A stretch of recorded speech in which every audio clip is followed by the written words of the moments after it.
Line ইত্তাখাযতা ইলাহান গায়রি, আমাকে বাদ দিয়ে যদি অন্য কাউকে ইলাহ বানাও, মাবুদ বানাও, উপাস্য বানাও, কারো বিধান মানো, লাআজআলান্নাকা মিনাল মাসজুনিন, তাহলে আমি একটা সোজা জেলে ঢুকিয়ে দেব। আমাদের দেশে দেখেন না, এক ফেরাউনই ছিল, মহিলা ফেরাউন, এও তার বিরুদ্ধে যে কথা বলতো তাকে জেলে ঢুকিয়েছ। এটা ফেরাউনের চরিত্র। এই ফেরাউন কিছু বক্তব্য দিয়েছিল, মদিনা সনদ দিয়ে দেশ চালাবে, অমুক তমুক করবে। তো আমি তার প্রতিবাদ করেছিলাম, মদিনা সনদে কি আছে তা তাকে দেখিয়ে দিয়েছিলাম আলোচনার মাধ্যমে। ওই ফেরাউন যেটা করেছিল, এই ফেরাউন সেটাই করেছে। কোরআনে যেটা বলা আছে, লাইন ইত্তাখাযতা ইলাহান গায়রি, আমাকে বাদ দিয়ে যদি কোনো ইলাহ বানাও, লাআজআলান্নাকা মিনাল মাসজুনিন, একটা সোজা জেলে ঢুকিয়ে দেব। এই জেলে ঢুকিয়েছিল আমাকে, এই জেলে ঢুকিয়েছিল আল্লামা সাঈদী রাহিমাহুল্লাহকে, এই জেলে ঢুকিয়েছিল হেফাজতের সব আলেমদেরকে, মাওলানা মামুনুল হক সহ আরো যত আলেম ওলামা এই দেশে আছেন। হেফাজতের চট্টগ্রামের, ব্রাহ্মণবাড়িয়ার কত লোকদের শহীদ করে দিল। এটা ফেরাউনের একটা বিশেষ বৈশিষ্ট্য, লাইন ইত্তাখাযতা ইলাহান গায়রি, যদি তুমি আমাকে বাদ দিয়ে অন্য কোন ইলাহ বানাও, তাহলে লাআজআলান্নাকা মিনাল মাসজুনিন, আমি তোমাকে সোজা জেলে পুরিয়ে দেব। এরপরে তার আরেকটা বৈশিষ্ট্য যেটা এখানে আছে, ইন্না ফিরআউনা আলা ফিল আরদি ওয়া জাআলা আহলাহা শিয়া, এবং সে তার জাতিকে বিভিন্ন দলে, বিভিন্ন গ্রুপে বিভক্ত করেছিল।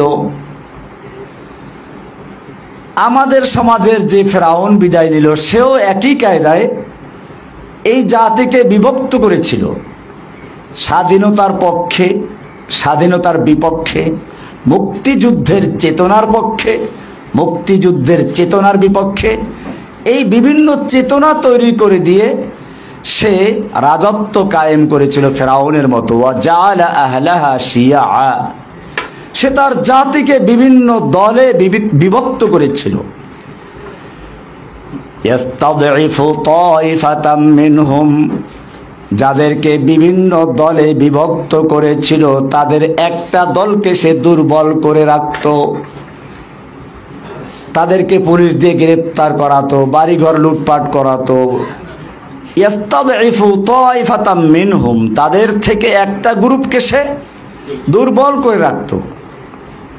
ইউযাব্বিহু আবনাআহুম ওয়া ইস্তাহয়ী নিসাআহুম, সে ওদের দুর্বল সম্প্রদায়, যাদেরকে দুর্বল করে রেখেছিল, তাদের পুরুষদেরকে সে জবাই করে ফেলতো, নারীদেরকে সে জীবিত রাখত। ইন্নাহু কানা মিনাল মুফসিদিন, আল্লাহ সুবহানাহু ওয়া তাআলা ইরশাদ করছেন যে সে ছিল একটা সন্ত্রাসী। আমাদের ফেরাউনও কত বড় সন্ত্রাসী ছিল, তার সোনার ছেলেরা এদেশে না করেছে এমন কি অপরাধ আছে? ধর্ষণ করেছে, লুটপাট করেছে, খুন করেছে, গুম করেছে, গরু চুরি করেছে, না করেছে কি?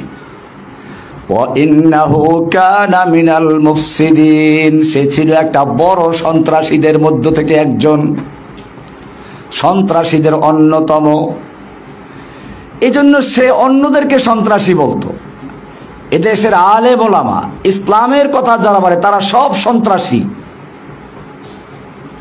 এজন্য সে বিভিন্ন অজুহাত দেখিয়ে দেশের ইসলাম প্রিয়, কোরআনের যারা কথা বলতো এদেরকে সন্ত্রাস বিরোধী আইনে মামলা দিয়ে সব সন্ত্রাসী বানিয়ে জেলে ঢুকিয়ে দিয়েছিল। এবং এর মাধ্যমে বিশ্বের যারা ইসলাম বিদ্বেষী, ইসলামের শত্রু যারা, তাদেরকে দেখাতো যে ইসলাম ধ্বংস করার জন্য বাংলাদেশে আমাকেই থাকতে হবে, অন্যরা এরকম ভাবে ইসলামকে নির্মূল করা, নির্মমভাবে মুসলিমদেরকে হত্যা করতে পারবে না। আর এ কারণেই সে এই জঙ্গি নাটক সাজিয়ে এতদিন পর্যন্ত ব্যবসা করে এসেছে। কিন্তু ঘুঘু তুমি প্রতিদিন ধান খেয়ে যাও, আজকে ফাঁদে পড়েছে। এই ঘুঘু ধরা পড়েছে জঙ্গি নাটক সাজিয়ে সাজিয়ে। এই ১.৫ যুগ পর্যন্ত সে ক্ষমতা পাকাপোক্ত করতে পেরেছিল, কিন্তু শেষ সময় এসে এদেশের বলতে বলতে যখন তার জিহ্বাটা লম্বা হয়ে গেছে, এক সময় সে দেশের ছাত্র জনতা এবং সবাইকে সে রাজাকার বলে দিয়ে দিল। পতন যদি আসে এভাবেই আসে। চিংড়ি মাছ, আমার মা বোনরা ভালোই বুঝবেন, চিংড়ি মাছ যখন পানিতে সাঁতার কাটে, সামনে যখন হাঁটে তখন একটু একটু করে হাঁটে, আস্তে আস্তে হাঁটে, কিন্তু সামনে যদি কোনো বাধা পড়ে তো সে পিছন থেকে এক লাফে 10 মিনিটে যা গেছে সে এক লাফে পিছনে তার চেয়ে বেশি যায়। তার মানে চিংড়ি মাছ সামনে যা আগায় তার চেয়ে পিছনে আগায় বেশি। কারণটা কি? আমার মা বোনরা আপনারা ভালো বুঝতে পারবেন। চিংড়ি মাছের মাথায় পায়খানা থাকে। চিংড়ি মাছের মাথায় কি থাকে?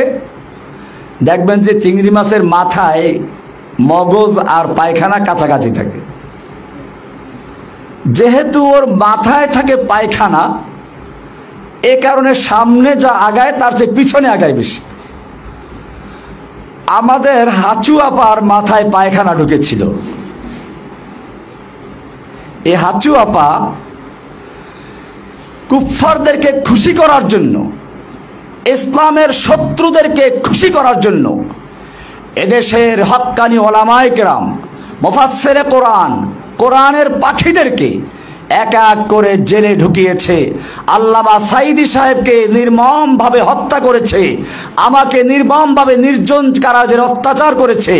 এইভাবে কত আলেমদেরকে এখনো তারা কারাগারে জেলে আবদ্ধ করে রেখেছে। আমরা দেখেছি এর কারণ হচ্ছে তার মাথায় ইসলাম বিদ্বেষের কেয়ারা ঢুকেছিল, পোকা ঢুকেছিল, পায়খানা ঢুকেছিল। সেজন্য সে যতটুকু সামনে আগাত তার চেয়ে বেশি পিছনে আগাত। এক রাজাকার বলে এমন এক ধাক্কা মেরেছে যে ধাক্কায় তার সব পিছনে ফেলে তাকে একেবারে পালাতে বাধ্য করেছে।